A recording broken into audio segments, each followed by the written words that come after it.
And yes, Marlene, thank you for everything. Marlene has literally made the Newman Center what it is today with the help of so many others. She's dedicated countless hours. Her office was always open to students at any time. And it's an incredible gift to see people who have such generous hearts. And so Marlene showcases that in such a beautiful way, what makes Newman possible. Because without the generosity of so many people, our mission at Newman is impossible.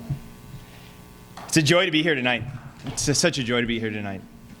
It's a room filled with, honestly, like the best people in the state of Nebraska and beyond. It's like a little taste of heaven, right? You walk around and you see so many people, and it's almost overwhelming, right? 'Cause you're like, I want to talk to them, and I want to talk to them. And so many of you are here because, in one way or another, you've been touched by the mission of the Newman Center. In one way or another, you've experienced the impact that the Newman Center can have and has had on countless lives. And so I'm so grateful to be with all of you tonight. It's a real joy to celebrate this mission. One of my favorite things we do at the Newman Center with our focus missionaries and our staff is once a month we gather for what we call bagels and graces. So it's exactly like it sounds. We eat bagels and we share graces, okay? And so the last Wednesday of every month we gather together in Rosary Hall, usually pick up some bagels early in the morning, and then we just get to have time with each other to share what God is doing. And it's a beautiful way for those of us who are maybe more on the front lines to share with those who are the support staff the beautiful things that are happening. And at the end of October, so the last Bagels and Graces that we had, people went around the room, and a lot of our missionaries were sharing just graces and movements of the Holy Spirit in students' lives. And I started counting in my head how many students that week were going to receive a presentation of the gospel message. How many students in that week, through the words and the actions of our focus missionaries, through our student leaders, were going to receive this message of salvation, saying that hope is real, that sin doesn't have to have power over your life anymore, and that, in fact, if you give Jesus your life, there's this full and abundant life possible. And in that week alone, there were over 60 students that we knew about that were going to receive, in an intentional and particular way, the gospel message.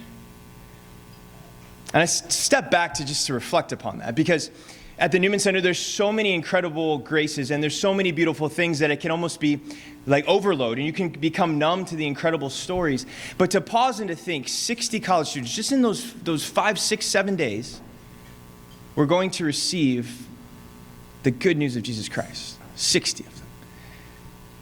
Because October is this time where we kind of hit our stride at the Newman Center. You know, we have Welcome Week and Move-In Week, and we hit the ground running, and it's really a sprint. There's a lot of work in those first 2 weeks to do fall outreach, to meet as many students on campus as possible. But then we settle into our stride. The Bible studies start running. The OCIA program starts running. And we start presenting the gospel message. And so by October, we're kind of running on full cylinders. And so it made me pause. Okay, so 60 students that week. That's incredible. But how did we get there? Yeah, certainly fall outreach was super important. Certainly being out on campus and meeting people, super important. But I remembered what had happened just a few weeks before that. That we had taken all of our student leaders and we went down to Prairie Star Ranch in the middle of nowhere, Kansas. And we had a retreat on encountering the power of the Holy Spirit. That every year that we start inviting our student leaders, those who are on our Newman board, those who run our retreats, those who are in focused discipleship, we invite them to come and to remember that our relationship with the Father, the Son, and the Holy Spirit is what has to fuel everything. That the second we start to do things on our own, we get in trouble. The second we start to do things on our own, we become overburdened and we burn out. But if we can stay in communion with the Holy Trinity, if prayer is the lifeline of our life, our work and our mission looks a whole lot different. It's a whole lot freer. It's a whole lot more joyful. And the theme or the refrain of that retreat that kept coming up again and again and again is that we are invited to live in the glorious freedom of the children of God. The glorious freedom of the children of God. You and me, all of us, whatever age we are invited to live every day in the glorious freedom of being God's sons and daughters. That is incredibly good news, friends. That is incredibly good news. And so when I reflected in that, that Bagels and Graces in October, how did we get there? Well, it was starting with prayer, and it was starting with this relationship with the Holy Spirit. It was starting with this relationship with the Father and the Son, and letting everything else flow from there. That's how we were able to go out on campus and during fall outreach meet 2,000 kids. That's how we were able to go out on campus and then Sunday Mass that first weekend and the Sundays to follow have been standing room only.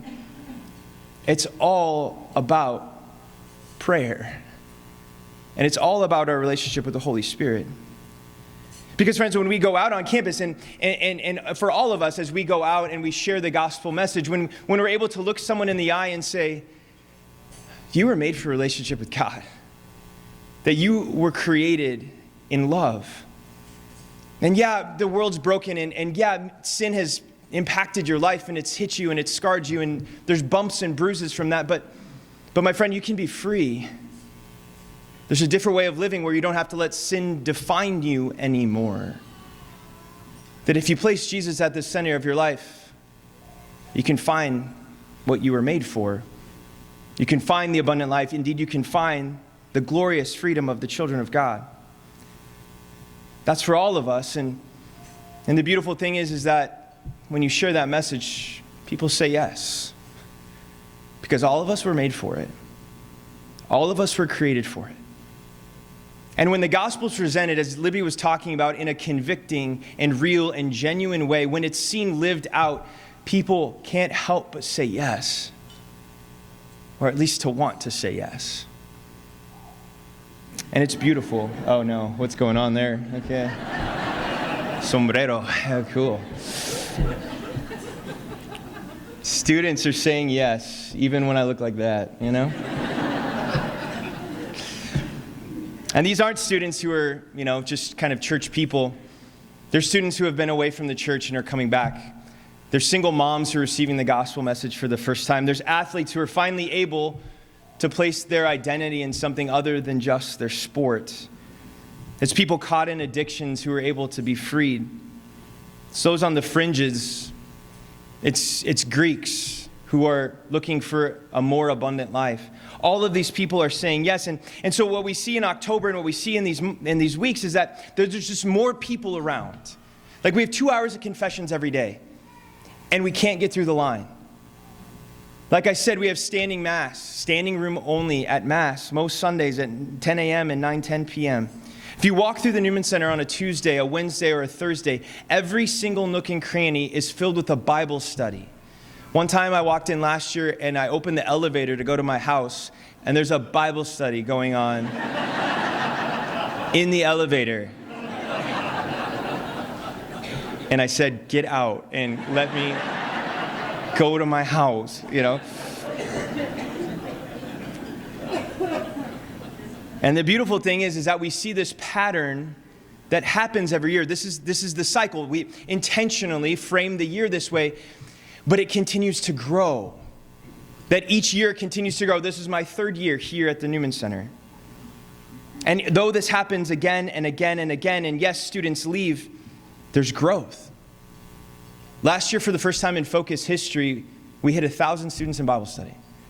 1,000 students who came to Bible studies last year, which is an incredible number. That grows throughout the year, though, and this year, as of right now, we have 800 students in Bible study, which is where we used to end the year 2 years ago. Right, you see that the floor, the ceiling has now become the floor. The place where we would try and get to has now become the place we begin. And as this happens and as this cycle continues, as more and more people are reached with the gospel, more and more lives are changed. And OCIA continues to grow. We have about the same amount as we had last year, hoping to end with more. 95, 100 kids who have come to OCIA. The good news, friends, is that this growth is beautiful. And this growth is something that we should cause us pause. But I think the even more incredible news about that growth is that everything that happens at the Newman Center and everything that flows into the Newman Center doesn't stay there. Everything that flows into the Newman Center flows out. That every dollar given, every prayer offered up, every soul that comes into that building, it all flows out. Because people aren't in college forever. Some people longer than others. But they're not in college forever. And they will go out into parishes. They will go out into seminaries. They go out into convents. And that flowing out, this kind of dynamic of flowing in and flowing out, this Eucharistic living, it happens when they graduate. But I think even more impactful, just two stories. Like it happens in the current moment. It happens in the present moment, and it happens when they graduate. And so right now, as students encounter the gospel, it just doesn't stay with them. No, they're actually out there in their houses inviting other people to come to Mass. We're doing homeless outreach every week where students are out encountering our homeless friends on the street. Everything is flowing out. A quick story that I actually just heard this week, which I think encapsulates this, how here and now, everything that flows in flows out. Is that I was talking to a Focus missionary this week who serves at Iowa. Yeah, I know, right? There's even good news from Iowa, though, and so the Hawkeyes get it right every once in a while. And this missionary was talking about how he went to this Bible study led by a guy who wasn't Catholic, but it was kind of like a mix. There were some Catholics there were some non-Catholics there. And he went to this Bible study, and he watched this guy begin to teach. And he looked at his materials, and he said, those materials are focus materials. Like, those materials that you're using they're like Catholic materials that are part of the apostolate I work for.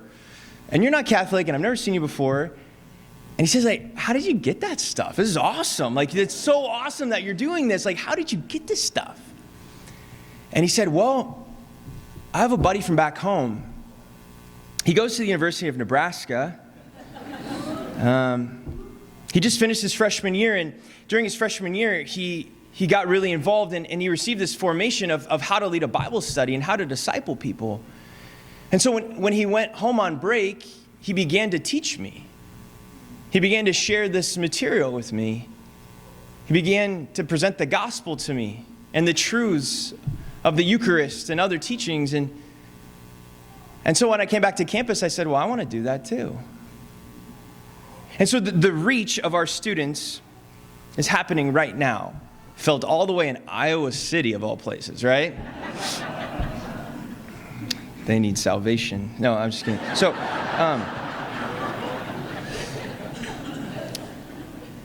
So it happens now. But then too, very true, it happens at the end. When they graduate and they say goodbye to us, which is one of the hardest parts of our job, Father Sassy and I often talk about. It's one of the hardest parts, but one of the most beautiful parts. It's where you get to see these students who have been formed by our ministries, who can go out and just set the world on fire. I say this again and again and again, that I would put our students up against any parish in the world. They can go out and they can teach your OCIA program tomorrow. They can lead a Bible study at the drop of a hat. They can present the gospel message without even thinking. They're formed and they're ready. And this is what is transforming the world here in the state of Nebraska and beyond. And so, friends, I just thank you so much. I thank you so much for being here. I thank you so much for the ways that you have supported the Newman Center and continue to do so, because without you, we can't do this work. Without you, we can't continue to grow. Without you, spiritual multiplication on the campus of the University of Nebraska-Lincoln and Southeast Community College and Wesleyan, it'll stop. And so we invite you once again to please be on mission with us. That yes, we're on the front lines, but you make it all possible. And it's not just a donation, it's truly doing this mission together. And I look out at this room, and again, there's some of the most incredible people I know here. And I'm so grateful, because being in this role is humbling, and being in this role is scary, and the weight of that responsibility is felt. But when I remember nights like this, I look out and I say, there's so many people with our back, and we can't thank you enough. And so, friends, in a few minutes, we're going to see a video highlighting one of our favorite events of the year, our Eucharistic procession. And I think this whole idea of living this dynamic, flowing into the Newman Center and flowing out is encapsulated in living the Eucharist, in living this Eucharistic life. Because as Catholics, the Eucharist, the body, blood, soul, and divinity of Jesus Christ is the center of our life. It's the source and summit. Everything flows to it and everything flows from it. And if we can keep prayer, if we can keep the Eucharist, if we can keep the salvific gospel message at the center of our lives, friends, we're going to change the world, and we're going to win it for Jesus Christ.